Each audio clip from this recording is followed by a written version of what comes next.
My name is Viktor Morozov. I lost everything: my family, my job, my future. In 1994, I came to Chukotka to forget myself in the tundra.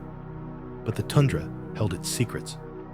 People started disappearing in the village of Anavam. Not tourists, not strangers, local hunters, those who knew this land best. They'd leave in the morning and never return. No trace, no explanation. I thought it was nature. But then I heard a sound in the night, a snowmobile that shouldn't have been here. And I realized it wasn't the tundra that was taking people. It was people. And they came for me. Ice Hunt, Part 1, Ghost of the Tundra. My name is Viktor Pavlovich Morozov. In 1994, I was 52 years old, a man who had lost everything but my profession. 27 years in the security services had left me with the habit of seeing threats where others see only snow and wind. After the collapse of the Soviet Union, I was dismissed due to staff reduction. My wife left me for a young officer. My daughter, whom I hadn't seen for 3 years, lived with her new family in Moscow. When I was offered a job as a security guard at a gold mining station in Chukotka, I accepted without hesitation. I needed a place where pain wouldn't find me so easily. The village of Anavam greeted me as an enemy greets an enemy, with cold, indifference, and complete isolation. 300 souls scattered across black stone in a white void. The Chukchi lived here just as they had 1,000 years ago, only with the addition of Soviet-era houses and radios. They were unhurried, unfussy, and knew every stone of their land better than I knew my own name. The first 2 months passed peacefully. I checked the perimeter, kept journals, and sometimes helped hunters with paperwork. The work was simple, monotonous, almost meditative, exactly how I wanted it to be. But in January, something began to happen that no one could explain. Part 2, the first disappearances. The first to disappear was Ilgikun, a young hunter of about 30, with a wind-scorched face and eyes that could see beyond the horizon. He had gone hunting in an area the locals called Easy Tundra, an open space where even the blind couldn't get lost. When he was gone in the evening, my wife, Anyuk, came to my office. She didn't ask, didn't demand. She simply said, "Ilgikun hasn't returned." There was no panic in her voice, just the fact, like a weather report. We found his sled on the 3rd day. The dogs were standing nearby, calm and well-fed, as if their owner had just stepped away for a moment. The gun was leaning against a rock, as if it had been placed there carefully, without haste. There were no signs of a struggle, no blood, nothing to indicate trouble. I checked the snow around me. My experience in the security services had taught me to read the earth like a book. All that was written here was one thing: a man had stood up and was gone. The second missing person was Kelime Nevrumko, an old fisherman with one blind eye and a habit of silence. He had gone to check a hole in the ice where the fish usually hid. The weather was perfect, clear, no wind, good visibility. We found his kayak near a rocky spit, carefully laid on its side, as if he'd left it there himself. The net was neatly folded, unhurried. But the strangest thing was that I discovered tracks around the kayak that I couldn't explain. The narrow track of a snowmobile, imported, lightweight, with even teeth. Machines like that hadn't appeared in Chukotka for years. The tracks curved around the village, then abruptly turned toward the sea. I realized this wasn't a coincidence or a mistake. It was a pattern. Part 3, a night visit. On the 4th night after Kelime's disappearance, I heard a sound that made my blood run cold. The hum of a snowmobile. Not a Soviet snowmobile, roaring across the entire coast, It was something imported, lightweight, with a short, rhythmic whine. The engine cut out every few seconds, then started again. I recognized this manner. It's how scouts operate when they patrol a position. I went outside. The men were already standing at the thresholds of their houses, silently staring into the darkness. Chukchi don't ask questions, but in their eyes, I read, "What is this? What's going on?" I couldn't answer.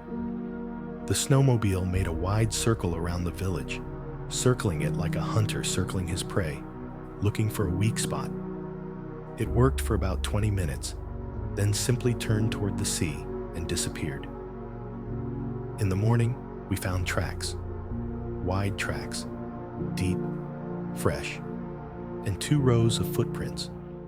The strangers were 100 meters from the houses, hiding behind a fold in the shore, studying the village. I realized they hadn't come without a reason. They were choosing a target. Part 4, Truth on the Ice. The next morning, I went out onto the fast ice with Tanat, an old Chukchi man who had been a hunter here all his life. His face was as if carved from stone, but his eyes betrayed fear. We heard sounds before we saw them, muffled thuds, as if someone was butchering prey. We ducked behind the ice hummocks and crawled closer. 200 meters away, 3 men in black suits stood on the ice, their faces covered. They carried machine guns. Nearby stood a large motorboat, clearly foreign, clearly not designed for these waters. But that wasn't the scariest part. Next to them, butchering the carcasses of dead walruses, stood Ilgakun and Kelame. Alive, exhausted, with dull eyes, but alive. They worked under the supervision of an armed man, who occasionally prodded them with the butt of his rifle, like cattle. I felt something explode inside me. It was a rage I hadn't felt in years. Thanat squeezed my hand. "Not now," he whispered. We lay in the snow for almost 10 minutes until the aliens finished loading. One of them turned around, looked in our direction, and for a second, I thought they saw us. But then he looked away. I sat down, boarded the boat, and the vessel disappeared into the fog. I realized these weren't lone poachers. This was an organized operation. And the people from Anavam weren't the prey, but the labor force. Part 5, The Trap. When the boy, the 15-year-old nephew of Shaman Ufsan, went missing, the village finally collapsed. He was tending his flock in the open, where it was impossible to get lost. But in the morning, he was gone. Only a warm footprint in the snow, and a dent where he had sat. The tracks led toward the sea, then ended abruptly, as if some invisible beast had lifted him into the air. I knew there was no time. They were in a hurry. They knew we could see their tracks. At that moment, the radio crackled. There had been no contact for a week, but now a voice broke through the static. It was Oleg, my old friend from the Magadan police, whom I hadn't heard from in years. "The helicopter is already on its way," he said quickly. "We know of a similar group in the Cresta Bay area. We need your coordinates. We need someone on the ground." I relayed everything I knew. Oleg understood the main thing. They work at night, heading out to sea, hiding behind the ice hummocks. That night, the helicopter landed behind a rocky ridge. The policemen arrived on foot, weapons under their coats. We decided to set up a false killing point. We laid out old walrus skins, an empty sled, knives, bones, and traces of blood on the ice. Everything was convincing. It was bait. And we lay in ambush, just as they had once stood near our village. Part 6, The Fight. A motorboat emerged from the fog. 3 men in masks, one with a machine gun. They saw the sled and the skins and slowed down. The boat hit the ice. The aliens emerged quickly, confidently, like people who knew no one was here. One examined the tracks. The second checked the skins. The third retreated back, covering the others. Oleg raised his hand. The fog exploded. The policemen rose from behind the ice hummocks as if they had grown out of the snow. The first shots were short, muffled. The aliens reacted instantly, not like poachers, but like trained men. The machine gunner dropped to one knee and fired a burst. Bullets clanged across the ice, tearing at the edges of the ice hummocks. One of them collapsed, knocked out by a precise shot. The second leaped into the fog. The third ran across the ice in zigzags, leading his pursuers under the ice hummocks, where knowledge of the ice is everything. They were gone. Not all of them, and not with their loot. The boat remained. Part 7. Revelation. I was the first to climb onto the deck. The boat was large, much larger than a typical fishing crew needed. Dirt, walrus blubber, and scraps of tarpaulin littered the deck.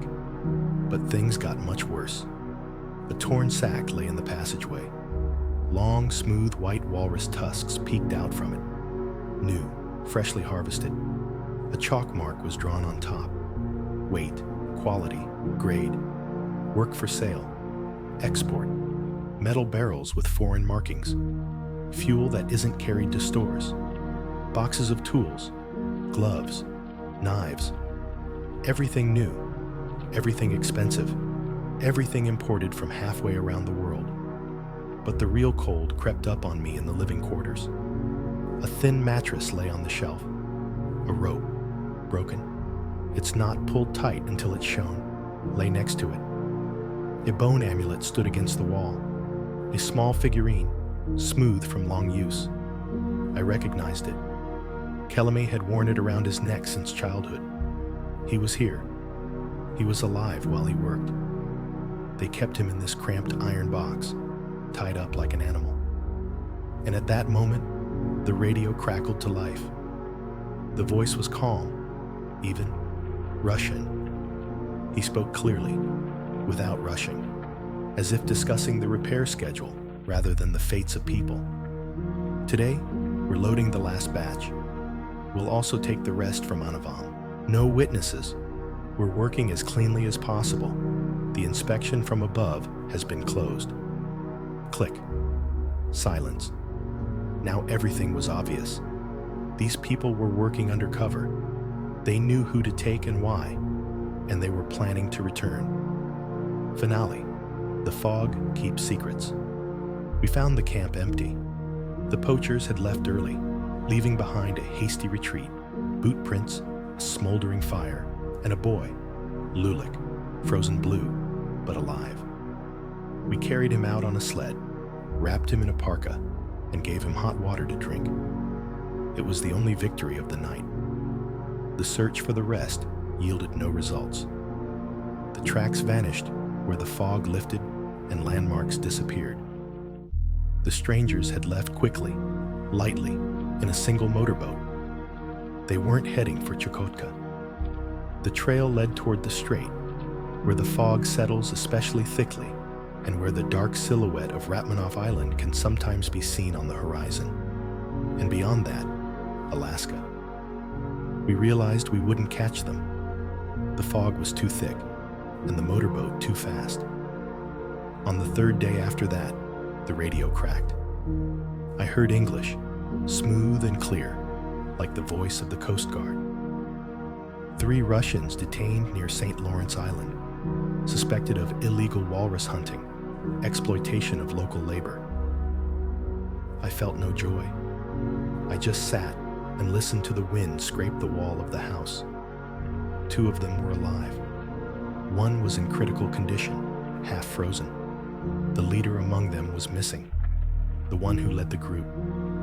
His trail vanished into the fog, like everything the North refuses to give back.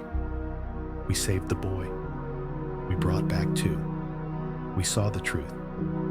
But the tundra keeps other people's secrets better than any safe. It gives only what it deems necessary. Him. As I stood on the shore, looking toward the strait, where a dark strip of the American coastline occasionally appears for a second through the fog, I thought of only one thing. In Chukotka, no one simply disappears, but some disappear forever, and the North has already remembered them. Someday, it will bring them back. The end.